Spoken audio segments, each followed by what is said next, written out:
जय हिंद स्टूडेंट्स। आज की क्लास में हम परसेंटेज चैप्टर का एक और टॉपिक समझने वाले हैं। हमारा टॉपिक है फाइंड नेट परसेंट इंक्रीज और डिक्रीज।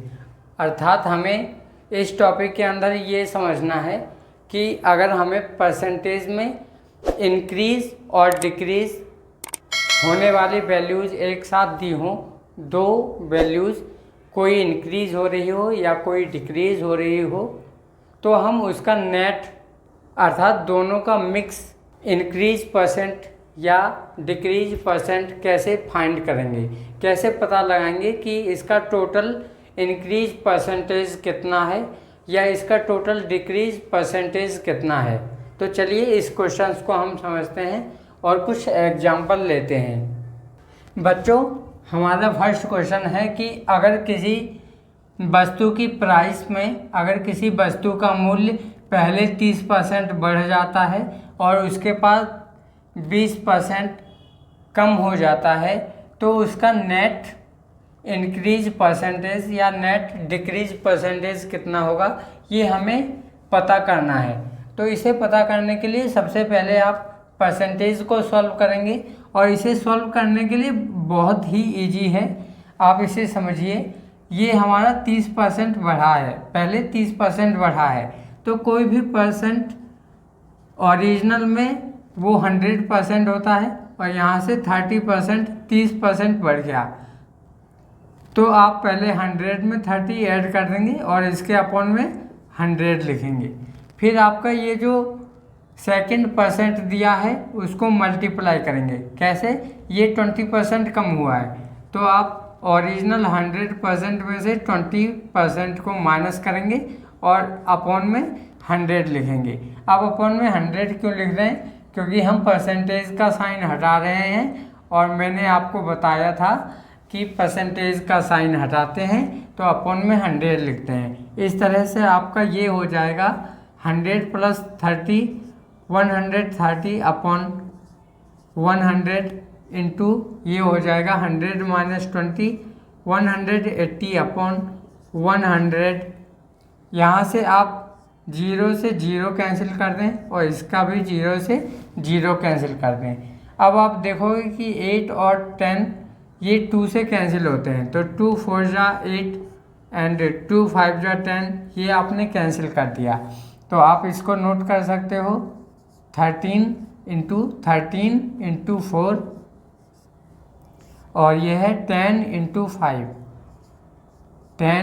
5। जब आप इन दोनों को मल्टीप्लाई कर देंगे तो 13 4 जा 52 होता है और 10 5 जा 50 होता है। आप चाहें तो इसको भी आगे कैंसिल कर सकते हो, 4 और 10 कैंसिल हो रहे थे तो हमने वहाँ कैंसिल नहीं किया, तो लास्ट में कर सकते हैं 2 से 52 2 2 जा 4 2 6 जा 12 होता है और 2 से ये 2 2 जा 4 और 2 5 जा 10 होता है। मीन्स आपका जो लास्ट में नंबर आएगा 26 अपॉन 25 आएगा। मीन्स जो वस्तु, जो थिंग या जो भी चीज़ पहले 25 रुपए की थी वो अब 26 रुपए की हो जा रही है इंक्रीज होने के बाद। तो आप यहाँ से परसेंटेज फाइंड आउट कर सकते हो कि एक वस्तु ओरिजिनली 25 रुपए की थी, वो 26 की हो गई, तो कितने रुपए का इंक्रीज हुआ? 1 रुपए का इंक्रीज हुआ। तो आप इसके न्यूमरेटर में 1 लिखेंगे और परसेंटेज पता करने के लिए 100 से मल्टीप्लाई कर देंगे, तो ये हो जाएगा हमारा 100 बन जा 100 अपॉन 25।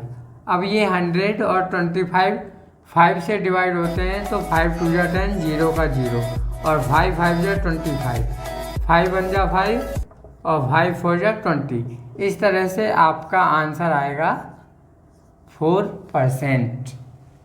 अर्थात अगर कोई वस्तु पहले 30% बढ़ रही है और बाद में 20% कम हो जा रही है, अगर किसी वस्तु का मूल्य 30% बढ़ता है और फिर 20% कम हो जाता है, तो उसमें टोटल 4% का इंक्रीज होगा। अब इंक्रीज क्यों होगा? क्योंकि ये जो 4 है ये प्लस का आएगा, ये जो 4 है वो प्लस का आएगा, क्योंकि पहले वस्तु 25 की थी और ये 26 की हो गई, अर्थात 1 रुपया बढ़ा था, तो ये 4 प्लस का आएगा। मीन्स हमारी जो परसेंटेज है 1 रुपये बढ़ा था, इसलिए ये 4% की इंक्रीज हो रहा है वस्तु की प्राइस में। तो इस तरह से बहुत इजीली आप इसको सॉल्व कर सकते हैं। चलिए एक और एग्जांपल देखते हैं। अब हमारा सेकंड क्वेश्चन है कि पहले किसी वस्तु की प्राइस 20% बढ़ जाती है, फिर उसी वस्तु की प्राइस 20% कम हो जाती है, तो हमें इसका नेट इंक्रीज या डिक्रीज परसेंट बताना है, अर्थात इसमें कुल कितनी वृद्धि या कुल कितनी कमी हुई है परसेंटेज में, हमें ये बताना है। तो सबसे पहले हम क्या करेंगे, सबसे पहले हम इस परसेंटेज को 100 में प्लस या माइनस करके लिख लेंगे। तो इसे आप लिखोगे, यहाँ 20% का इंक्रीज हो रहा है, तो 100 में 20 ऐड करने पर ये हो गया 120, अपॉन में परसेंटेज का साइन हटाकर 100 लिख लिया। ये 20% का डिक्रीज हो रहा है, तो 100 से जब आप 20 माइनस करोगे तो 80 आएगा, अपॉन में परसेंटेज का साइन हटाकर 100 लिख लिया आपने। अब यहाँ से आप 10 से 10 कैंसिल कर दीजिए, इसके 10 से 10 कैंसिल कर दीजिए, 2 से ये कैंसिल हो रहा है, 2 6 जा 12 और 2 5 जा 10, 2 से ये कैंसिल होगा, 2 4 जा 8, 2 5 जा 10। तो इस तरह से आपका ये हो जाएगा 6 × 4 न्यूमरेटर में आएगा और 5 × 5 ये आपके डिनोमिनेटर में आएगा।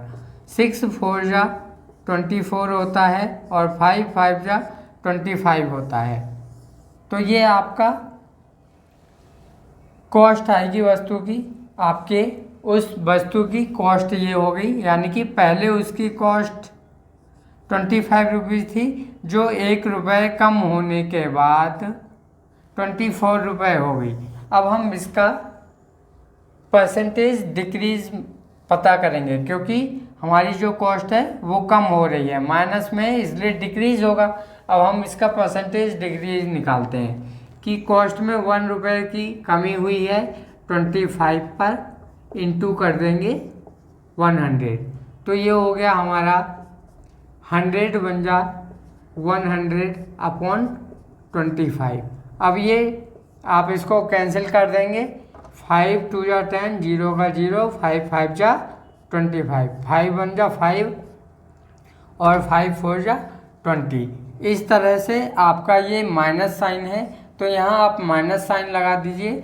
इसे याद रखने के लिए आप यहाँ पे और यहाँ पर माइनस साइन लगा सकते हैं। तो ये आपका -4% आंसर आएगा। मीन्स आपकी प्राइस में कुल 4% की कमी हो रही है, परसेंटेज में 4% का डिक्रीज आ रहा है। अगर किसी वस्तु की प्राइस पहले 20% बढ़े और फिर प्राइस 20% कम हो जाए, तो उसकी टोटल प्राइस में 4% का डिक्रीज आ जाएगा। तो इस तरह से आपने समझा कि इंक्रीज और डिक्रीज वाले क्वेश्चंस करना कितना इजी है। अभी ये वीडियो एंड नहीं हुआ है, अभी हम कुछ और एग्जाम्पल समझेंगे। उससे पहले मुझे विश्वास है कि वीडियो आपको अच्छा लग रहा होगा और बहुत अच्छे से समझ में आ रहा होगा, और आपने वीडियो को लाइक, कमेंट और शेयर कर दिया होगा। यदि आप चैनल पर नए हैं तो आपने चैनल सब्सक्राइब भी कर लिया होगा। इसके लिए थैंक यू वेरी मच। चलिए नेक्स्ट क्वेश्चन समझते हैं। बच्चों, अब हमारा थर्ड क्वेश्चन है कि अगर किसी वस्तु की प्राइस में पहले 40% की कमी हो और उसके बाद 60% की वृद्धि हो जाए, अर्थात 40% डिक्रीज होने के बाद वो 60% प्राइस उसकी इंक्रीज हो जाए, तो इसका टोटल नेट परसेंटेज इंक्रीज या डिक्रीज क्या होगा। तो इस क्वेश्चन को चलिए सॉल्व करते हैं। परंतु उससे पहले मैं आपको बताना चाहूँगा कि मेरी पिछली वीडियो का करेक्ट आंसर कोमल जी ने दिया था। सो कॉन्ग्रेचुलेसन्स। इसी तरह से वीडियोस को देखकर कॉन्सेप्ट समझते रखिए और अपने मैथ को इंक्रीज करते जाइए। चलिए ये क्वेश्चन सॉल्व करते हैं। सबसे पहले ये 40% डिक्रीज हो रहा है, मीन्स 100 में से जब आप 40 माइनस करेंगे तो ये हो गया 60/100 इंटू 60% इंक्रीज हो रहा है तो 100 + 60 160/100 हो जाएगा। 0 से 0 कैंसिल कर दीजिए, इस 0 से 0 कैंसिल कर दीजिए। 2 3 जा 6, 2 5 जा 10, 2 8 जा 16, 2 5 जा 10। तो आप इसको नोट कर सकते हैं 3/5 इंटू 8/5।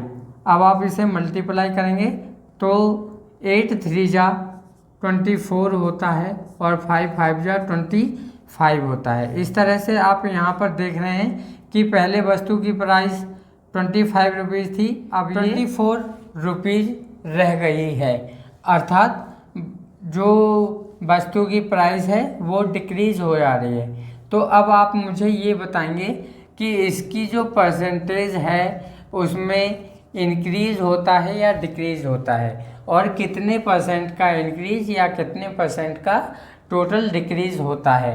आप इसको सॉल्व करके आंसर कमेंट करिए और मैं आपका नाम नेक्स्ट वीडियो में ज़रूर बताऊंगा। इससे आपको भी ये पता चलेगा कि आपको ये क्वेश्चंस समझ में आए हैं या नहीं आए हैं। तो मैं आपको एक बार फिर से ध्यान दिलाना चाहूँगा कि इससे पहले भी मैं परसेंटेज के इस वीडियो से पहले 3-4 वीडियो बना चुका हूँ। तो आप अगर परसेंटेज को अच्छे से समझना चाहते हैं तो आप उन वीडियो को एक बार चेक कर सकते हैं। वीडियो को लाइक, कमेंट और शेयर करने के लिए तथा चैनल को सब्सक्राइब करने के लिए आपका बहुत बहुत धन्यवाद। अब हम मिलते हैं किसी नेक्स्ट वीडियो में एक अच्छे से मैथमेटिकल टॉपिक के साथ। तब तक के लिए थैंक यू वेरी मच।